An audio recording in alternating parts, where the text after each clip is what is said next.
Sydney হারবারের মাঝখানে অবস্থিত কক্কাটু দ্বীপ এটি শুধুমাত্র একটি ভূখণ্ড নয়, এটি ইতিহাসের এক জীবন্ত অধ্যায়।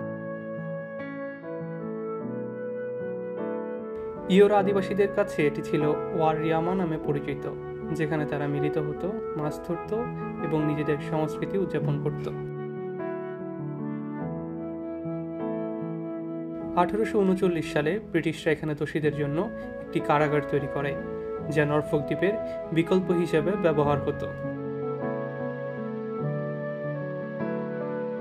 দণ্ডপ্রাপ্তরা কঠোর পরিশ্রম করে তৈরি করেছিল কারাগার, বিশাল ড্রাই ডক, ভূগর্ভস্থ শস্যাগার এবং এক ভয়ঙ্কর শাস্তিঘর।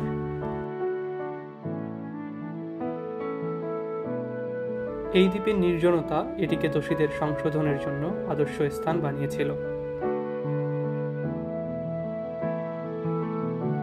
1857 সালে দোষীদের দ্বারা নির্মিত একমাত্র বেঁচে থাকা শুকনো ডক ফিটজরয় ডক নির্মাণ সম্পন্ন হয়।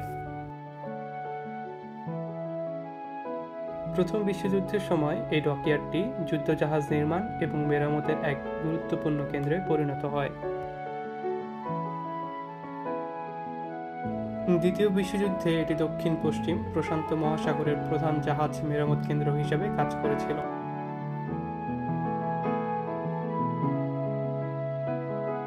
এই জায়গা শুধু নৌকার কাজেই সীমাবদ্ধ ছিল না, এখানকার শ্রমিকদের সংগ্রাম অস্ট্রেলিয়ার ট্রেড ইউনিয়ন আন্দোলনকেও প্রভাবিত করেছিল।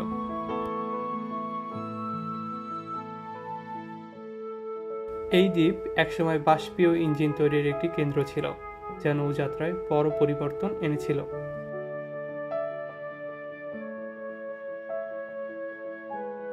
এখানে একসময় সামরিক প্রশিক্ষণ কেন্দ্র ছিল, যা অস্ট্রেলিয়ার প্রতিরক্ষা ব্যবস্থাকে শক্তিশালী করেছিল। এই দ্বীপ একসময় গুদাম হিসেবেও ব্যবহৃত হতো, যেখানে খাদ্যশস্য থেকে সামরিক সরঞ্জাম সংরক্ষণ করা হতো। এমনকি কক্কাটু দ্বীপ হয়ে উঠেছিল চলচ্চিত্র নির্মাণের একটি বিখ্যাত স্থান, যেখানে অনেক জনপ্রিয় চলচ্চিত্রের দৃশ্য ধারণ করা হয়েছিল।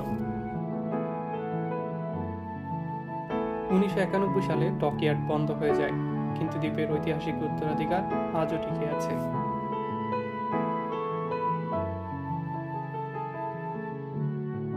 বর্তমানে ইউনেস্কো বিশ্ব ঐতিহ্যবাহী স্থান হিসাবে কক্কাটু আইল্যান্ড পর্যটকদের কাছে এক জীবন্ত ইতিহাসের পরিভ্রমণ। কক্কাটু দ্বীপে পা রাখলে মনে হয় যেন সময়ের ফ্রেমে ঢুকে পড়া, যেখানে প্রতিটি ধাপ একটি ইতিহাসের গল্প বলে।